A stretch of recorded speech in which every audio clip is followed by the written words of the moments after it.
Setiap minggu pertama di bulan Maret biasanya ada event Java Jazz, event musik skala internasional yang digelar di Jakarta.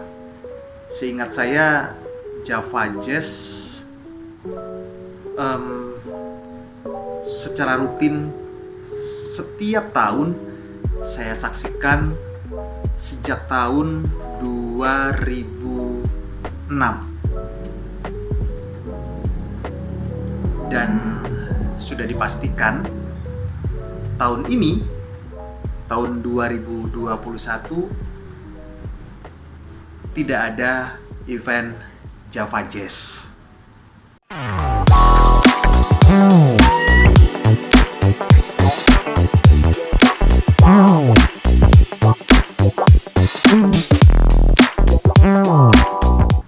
Kalau kita menyebut Java Jazz, kalau Anda pernah datang ke festival Java Jazz, kalau Anda pernah nonton dari panggung ke panggung, baik indoor maupun outdoor, di festival musik skala internasional Java Jazz, pasti Anda begitu mengagumi event musik yang satu ini.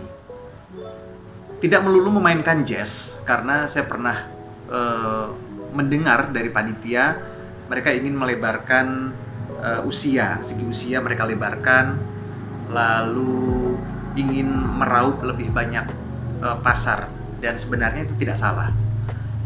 Yang pasti di tahun 2021 ini tidak ada event Java Jazz di Jakarta.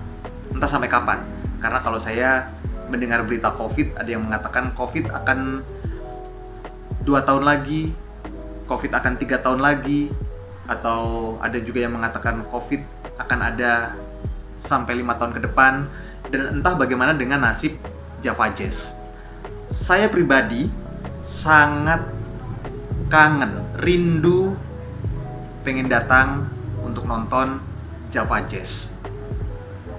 Nah, biasanya di awal-awal bulan Maret, di minggu pertama, Jumat, Sabtu, Minggu, selama 3 hari, ada belasan panggung dibangun, baik yang ada di hall, di dalam hall, lalu ada juga yang di pelataran, lalu ada juga yang di food court, ya, panggung besar hingga panggung kecil. Semuanya menampilkan pertunjukan yang berbeda-beda, beragam, dan menarik. Ada yang bisa disaksikan secara gratis, artinya ketika Anda membeli tiket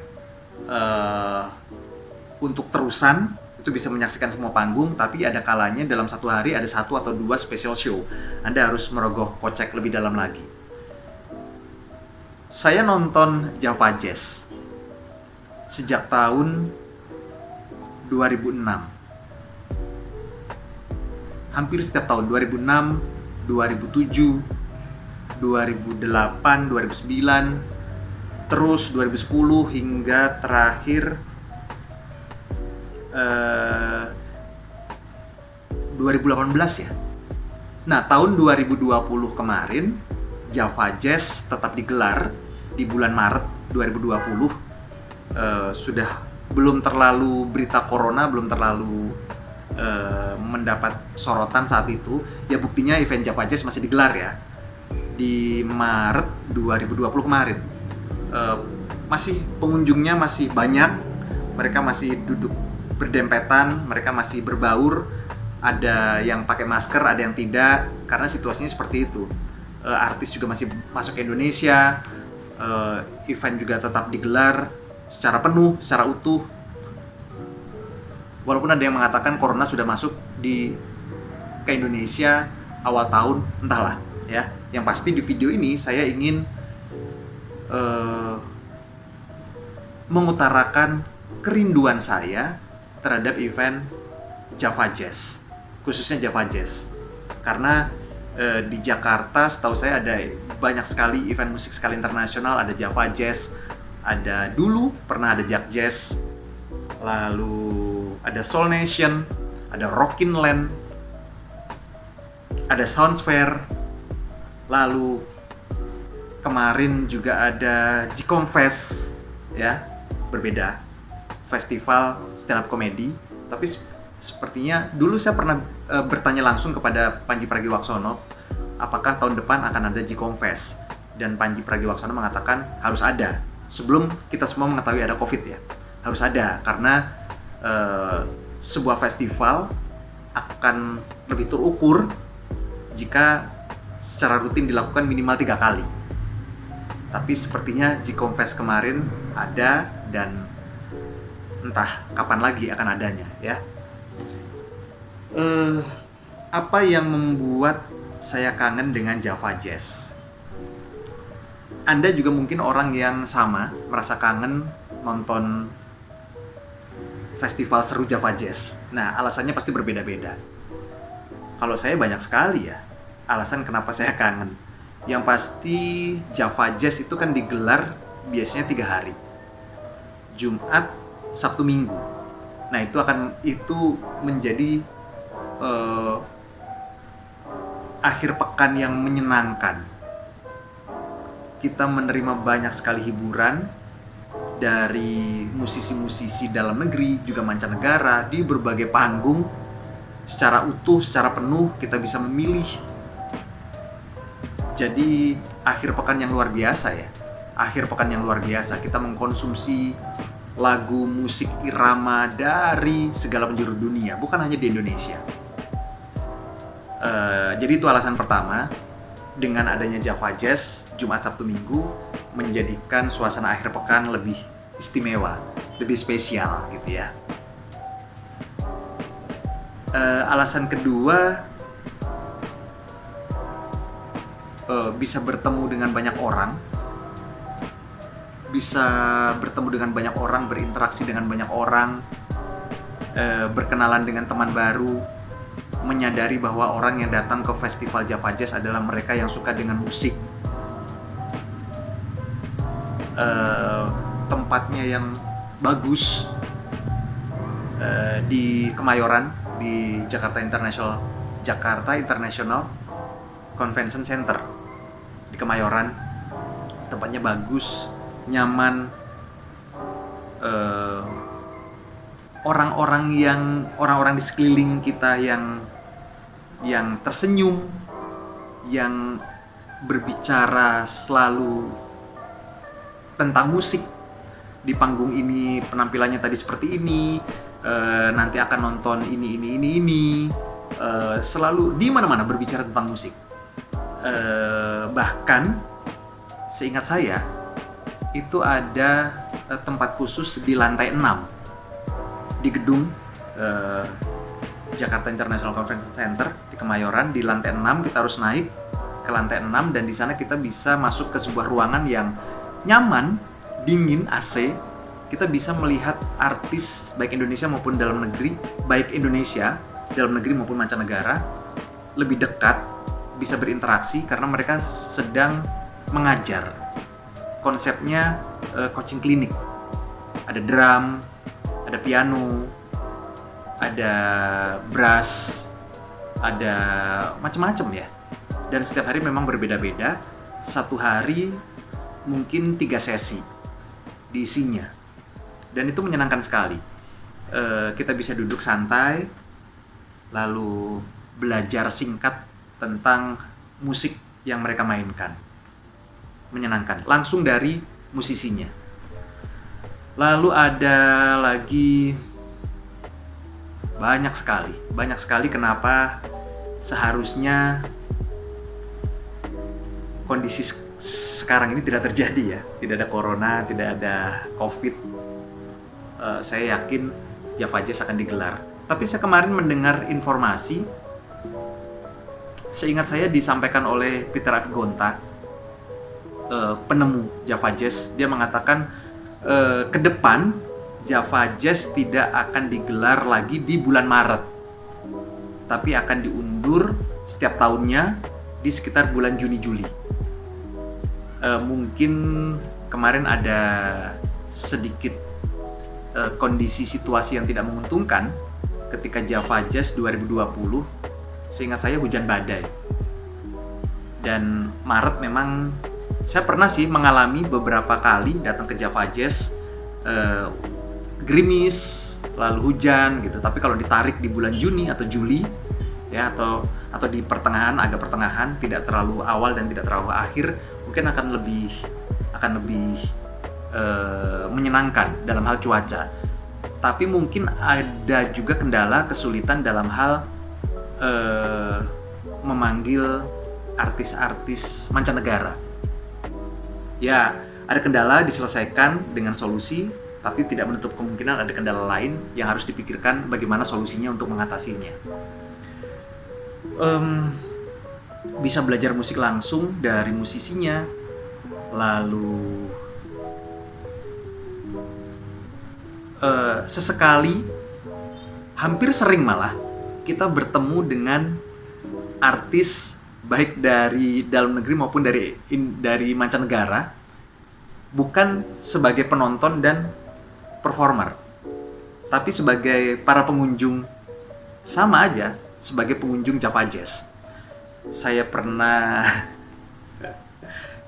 bertemu dengan Glenn Fredly di WC umum, di toilet umum, bukan toilet khusus artis ya. Saya baru ingat kalau Glenn Fredly sudah meninggal ya. Barusan saya mengatakan saya bertemu dengan Glenn Fredly, saya pikir Glenn Fredly masih hidup. Lupa. Iya, Glenn Fredly sudah meninggal. Saya pernah bertemu dengan Glenn Fredly di toilet umum, di mana toilet itu dipakai oleh puluhan ribu pengunjung Java Jazz. Siapapun boleh pakai toilet itu. Dan saya berpapasan dengan Glenn Fredly di toilet umum. Dan ya sama, ketika saya beranggapan ketika artis itu tidak sedang tampil di atas panggung, dia turun panggung, ya sama aja. Dan di Jakarta mungkin berbeda dengan di kota-kota kecil ya. Bertemu dengan artis-artis kenamaan, baik Indonesia maupun mancanegara, penontonnya biasa-biasa saja. Toh kalau ada yang minta foto ya masih wajar, 1-2, tidak diserbu. Dan artisnya pun juga santai, jalan, makan, ngobrol, tidak ada yang mengganggu, semua aman, tidak ada bodyguard, semua berjalan dengan lancar. Artis pun berinteraksi dengan para penonton yang lain di bawah panggung, baik setelah mereka manggung maupun sebelum mereka manggung, santai-santai aja. Ada lagi, saya pernah bertemu dengan Bob James di toilet umum Java Jazz. Musisi sekelas Bob James, dia berkeliling, mungkin ditemani oleh 1-2 orang, entah itu kawannya atau bodyguardnya entahlah, tapi dia menggunakan fasilitas toilet umum. Dia pakai sepatu All Star Converse Bob James. Lalu kalau di food court lebih banyak ya. Kalau kita lapar, kita minum, kita datang ke food court, di situ banyak sekali artis. Di sini duduk di situ, berbaur sama penonton yang lain, makan, ngobrol, minum. Di food court lebih banyak, sering saya melihat artis berpapasan, bertemu dengan artis. Yang dimintain foto ada nggak ya? Enggak. Tapi semua foto-foto saya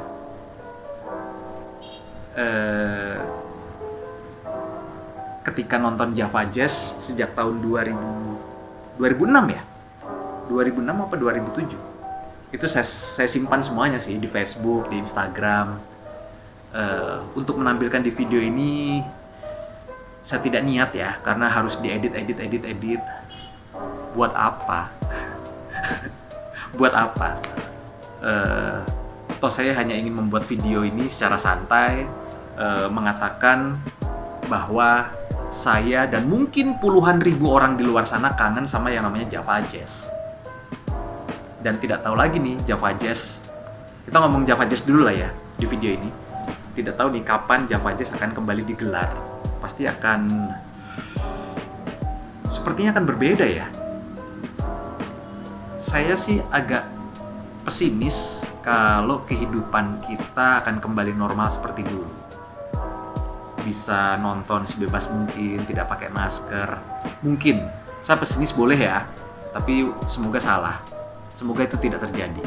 Semoga normal lagi, bisa bergerombol di depan panggung, bisa nonton tidak perlu pakai masker, bisa kesana kemari, bisa Java Jazz, festival musik skala internasional, diakui. Seingat saya, dunia mengakui keberadaan Java Jazz sebagai salah satu festival musik terbesar di dunia, Java Jazz. Nah, ada lagi yang menarik yang bikin saya kangen, dan mungkin juga puluhan ribu orang di Indonesia, bahkan juga di Asia, kangen dengan Java Jazz kapan digelar lagi. Karena walaupun judulnya Java Jazz, dan menurut saya ini sah-sah aja sih, nggak ada yang salah. Tapi ketika kita datang ke sana itu kita bisa nonton artis-artis yang menyanyikan lagu bukan jazz yang kental ya, tapi mungkin pop jazz atau ya banyak lah. Saya nonton Glenn Fredly sudah pasti. Dia mau tampil Jumat atau Sabtu atau Minggu udah jadi incaran tuh. Glenn Fredly udah pasti saya nonton dan udah pasti membludak, titik. Dan penampilannya udah pasti 2 jempol. Glenn Fredly, Andin, lalu Raisa, lalu Ran, lalu bahkan seingat saya nonton Gigi di Java Jazz. Iya, Gigi di Java Jazz. Arman Maulana bersama bandnya, grup band musik Gigi.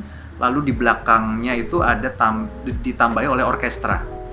Jadi lagu-lagu Gigi diaransemen ulang, dimasukkan unsur jazz, dan berhasil, dan sukses, dan keren. Saya nonton di backstage. Jadi panggungnya hadap kanan, penontonnya di sebelah kanan hadap ke panggung. Saya di backstage. Saat itu saya nonton di backstage. Jadi Arman Maulana selalu menghadap ke arah penonton. Saya di sampingnya.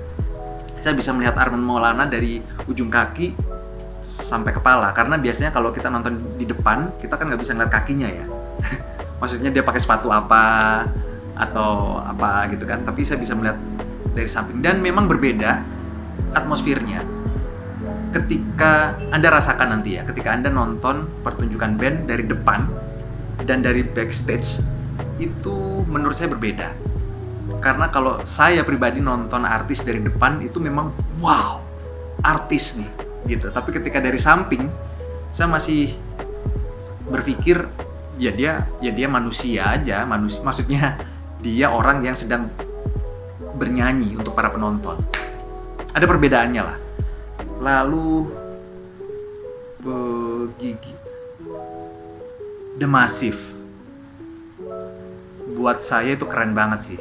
The Massive tampil di Java Jazz, mengaransemen lagu-lagunya, memasukkan unsur jazz. Bahkan saya akui ketika The Massive menyanyikan lagu-lagu mereka, setiap kali awal mulai, karena aransemennya berbeda, itu saya nggak tahu mereka mau nyanyi lagu yang judulnya apa. Ketika sudah nyanyi, sudah mengucapkan liriknya, baru saya tahu. Tapi di intronya itu nebak-nebak tuh, lagu apa nih? Oh, gitu. Dan itu luar biasa sih. Penontonnya banyak sekali. Nah, itu salah satu upaya strategi yang mungkin diputuskan oleh promotor untuk menggrab atau menggait penonton agar lebih banyak. Karena saya sendiri juga kalau datang ke Java Jazz hanya menyaksikan jazz-jazz yang kental, yang bikin pusing mungkin ya sudah sih gitu. Tapi karena eh, setiap tahunnya ada artis-artis yang fresh ya di luar jazz. Jadi akhirnya betah. Sting masih jazz lah. Jessie J, Jamie Cullum masih jazz lah. Tony Braxton, Santana. Mungkin Santana lebih ke blues ya, tapi dia main di Java Jazz. Goo Goo Dolls. Goo Goo Dolls itu setahu saya rock, tapi mereka main di Java Jazz. Sheila on 7 main di Java Jazz. Sheila on 7 enggak. Seingat saya Kotak tampil di Java Jazz dan saya nonton di backstage juga. Wah, itu lama sekali ya. Dan semuanya menarik, semua menarik dari sudut sana, sudut sini, semuanya menarik. Makanannya enak-enak, karena memang ini kan festival musik skala internasional, jadi makanannya juga makanan yang enak gitu loh, makanan yang ya harga menyesuaikan dengan makanan yang kita dapat.